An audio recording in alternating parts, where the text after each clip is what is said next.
তাহলে আমি কাপড়টা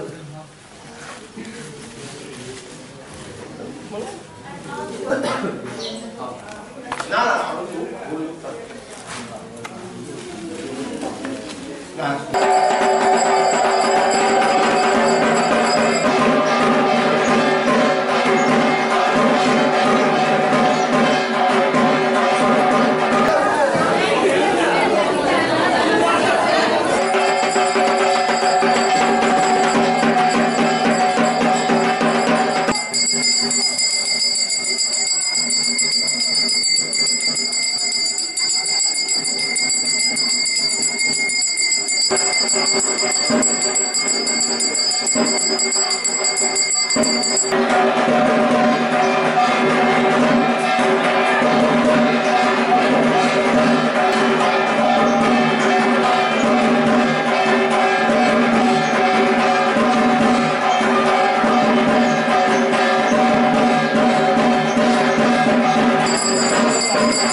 দুর্গাবাড়ি মহাসপ্তমী বিহিত পূজা 7টায় শুরু হয়েছে, তারপর আরতি হয়েছে, মা স্নান হয়েছে, তারপর বলি হলো, বলির পর একটুখানি অঞ্জলি হোম হলো, হোমের পরে অঞ্জলি হবে, তারপর 10টায় মার অন্নভোগ লাগবে স্বামী সান্নাথ। মহাসপ্তমী বিহিত পূজা মার অকালে অকালে মার সপ্তমী পূজা আমরা দেবী পুরাণ অনুযায়ী এই রাজামূল থেকে এইভাবেই চলে আসছে। এখানে 150 বছর ধরে, কিন্তু মহারাজার এই পুজো 300 বছরের পুজো, চন্দ্রবংশীয় রাজাদের পুজো।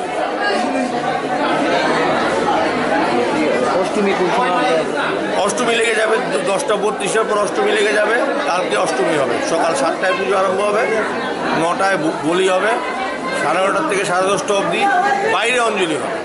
কেন মহাষ্টমীর অঞ্জলি আমি শর্ট টাইম তো সংক্ষিপ্ত, 11টায় মার ভোগ লাগাতে হবে, 12টায় মার সন্ধি পুজো আরম্ভ হবে। সেজন্য আমরা এবার ঠিক করেছি মহাষ্টমীর অঞ্জলি পূর্ণার্থীরা বাইরে দেবে।